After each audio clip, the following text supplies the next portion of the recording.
warahmatullahi wabarakatuh. Apa kabar sahabat sekalian? Mudah-mudahan pada hari ini senantiasa sehat walafiat dan keberkahan Allah Subhanahu wa taala, dan pastinya Anda tetap menjaga kebersihan, menjaga jarak kepada teman, sahabat, kerabat terdekat Anda, dan tetap ikuti protokol kesehatan yang sedang berlangsung. Mudah-mudahan pandemi segera berakhir dan kita bisa beraktivitas kembali seperti biasanya. Amin ya rabbal alamin. Nah, kali ini kembali lagi bersama dengan saya Bambang Riyadi dalam suasana yang bahagia, suasana sukacita, dan suasana yang tentunya akan membuat Anda semakin bergembira. Wow, kira-kira saya akan menyampaikan apa ya pada hari ini? Nah, pada hari ini saya akan menyampaikan sebuah informasi yang sangat luar biasa, spesial untuk semua sahabat, semua kalangan ya, boleh itu pelajar, boleh pendidik, ataupun masyarakat umum. Nah, kali ini informasinya ini sangat-sangat sering kita dengarkan dimanapun, kapanpun, biasanya juga kita sering dengar dalam situasi formal, informal, atau non-formal. Kira-kira apa ya teman-teman? Ya, mungkin teman-teman sering mendengarkan sahabat, kerabat, atau orang yang berpendapat atau berargumen di depan Anda. Sering ya? Pasti sangat sering. Bisa itu guru, sahabat, atau bisa jadi itu adalah para pejabat-pejabat yang sedang menyampaikan pidato atau pendapatnya di podium. Sering sekali ya, benar sekali.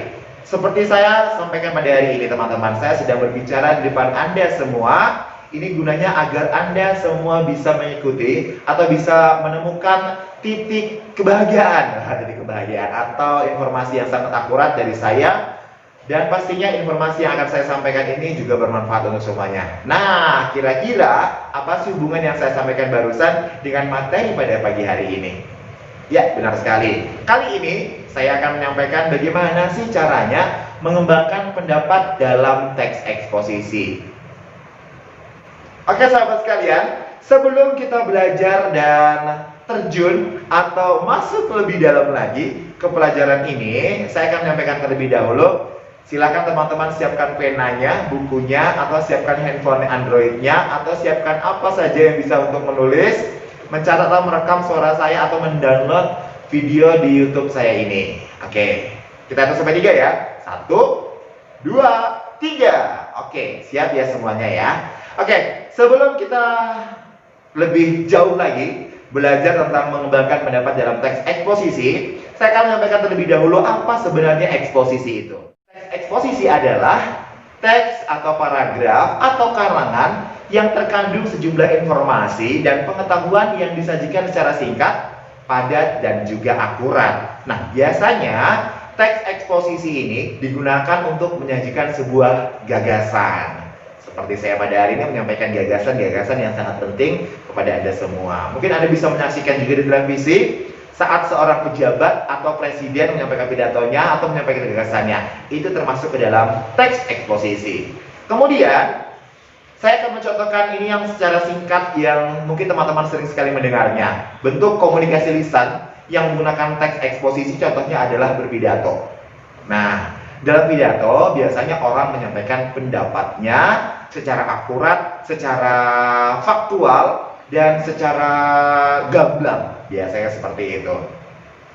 Oke deh sahabat sekalian, tadi pengertian dari teks eksposisi. Kira-kira teman-teman sudah paham?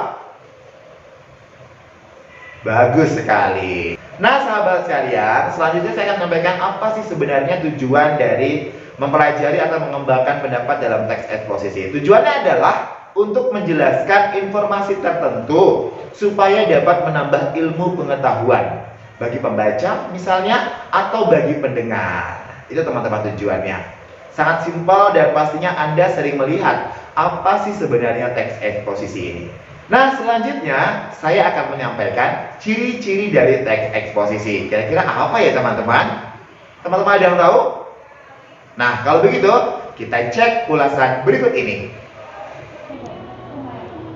Ya sahabat sekalian, ciri-ciri dari teks eksposisi yang pertama adalah singkat dan padat, kemudian gaya informasi yang mengajak, penyampaian lugas dan baku, menjelaskan informasi-informasi pengetahuan, tidak memihak, bersifat objektif dan netral. data yang akurat. Dibuktikan dengan fakta. Selanjutnya menjawab pertanyaan apa, siapa, kapan, di mana, mengapa, dan bagaimana. Nah, bagaimana teman-teman sudah paham ya apa sebenarnya ciri-ciri dari teks eksposisi? Sangat mudah dan simpel bukan?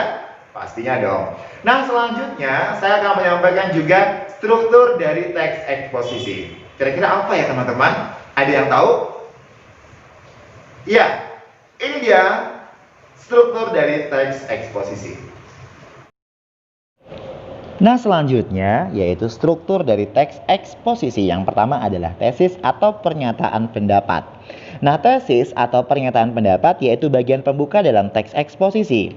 Bagian tersebut berisi pendapat umum yang disampaikan penulis terhadap permasalahan yang diangkat dalam teks eksposisi. Nah, yang kedua adalah argumentasi. Argumentasi merupakan unsur penjelas untuk mendukung tesis yang disampaikan.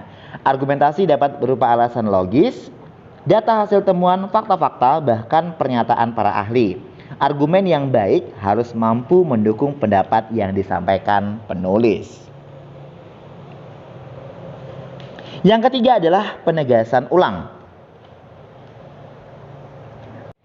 Penegasan ulang yaitu bagian yang bertujuan menegaskan pendapat awal serta menambah rekomendasi atau saran terhadap permasalahan yang diangkat. Nah, bagaimana teman-teman sudah paham? Sudah dong pastinya ya. Saya percaya bahwa orang-orang yang telah mengikuti atau telah mensubscribe YouTube saya adalah orang-orang yang pintar, orang-orang cerdas, dan orang-orang yang mau belajar. Selanjutnya saya akan menyampaikan apa saja unsur kebahasaan dalam teks eksposisi. Teman-teman tahu? Ya, ini dia unsur kebahasaan dari teks eksposisi. Nah, sahabat sekalian, selanjutnya adalah unsur kebahasaan teks eksposisi. Yang pertama ada pronomina atau kata ganti. Nah, dalam pronomina kata ganti ini kita bagi menjadi dua. Yang pertama, pronomina persona atau kata ganti orang. Contohnya, kita perhatikan sama-sama ya teman-teman. Ya, ada ia, dia, anda, kamu, aku, saudara, nya, mu, ku, si, kita, kami, kalian, mereka, dan hadirin. Dan yang kedua adalah pronomina non persona atau bukan orang. Contohnya, ini ada dua juga teman-teman. Ada pronomina penunjuk seperti ini, itu, sini, situ, sana, dan ada pronomina penanya. Contohnya adalah apa, mana, dan siapa. Yang kedua ada nomina dan verba. Masih di unsur kebahasaan dari teks eksposisi. Nomina merupakan kata yang mengacu pada benda, baik nyata maupun abstrak. Dalam kalimat berkedudukan sebagai subjek. Dilihat dari bentuk dan maknanya, ada yang berbentuk nomina dasar maupun nomina turunan. Nomina dasar contohnya gambar, meja, rumah, pisau. Nomina turunan contohnya perbuatan, pembelian, kekuatan, dan lain-lain. Nah, sedangkan verba merupakan kata yang mengandung makna dasar perbuatan, proses, atau keadaan yang bukan sifat. Dalam kalimat biasanya berfungsi sebagai predikat. Nah, itu dia teman-teman, unsur kebahasaan dari teks eksposisi. Yang ketiga ada konjungsi teman-teman. Nah, konjungsi adalah kata tugas yang menggabungkan dua klausa, kalimat atau paragraf. Contohnya dan, atau, tetapi, sesudah, setelah, dan lain-lain.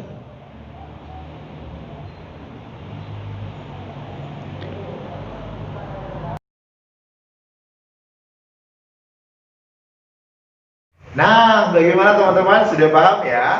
Alhamdulillah deh kalau gitu. Oke sahabat sekalian, untuk kali ini pelajarannya cukup sampai di sini saja. Nanti kita akan lanjutkan kembali dengan pelajaran-pelajaran yang pastinya menyenangkan, yang pastinya tidak membosankan untuk Anda dengar, untuk Anda saksikan, dan untuk Anda pelajari bersama-sama di rumah. Kali ini saya Bambang Riyadi, mohon maaf yang sebesar-besarnya kalau videonya singkat. Mudah-mudahan kedepannya saya akan menyampaikan lebih panjang lagi, lebih mendalam, lebih luar biasa lagi. Terima kasih yang telah menonton. Jangan lupa untuk like, comment, and subscribe. Dan tentunya jangan lupa untuk share kepada teman-teman, sahabat, keluarga Anda semua. Terima kasih. Assalamualaikum warahmatullahi wabarakatuh. Sampai jumpa.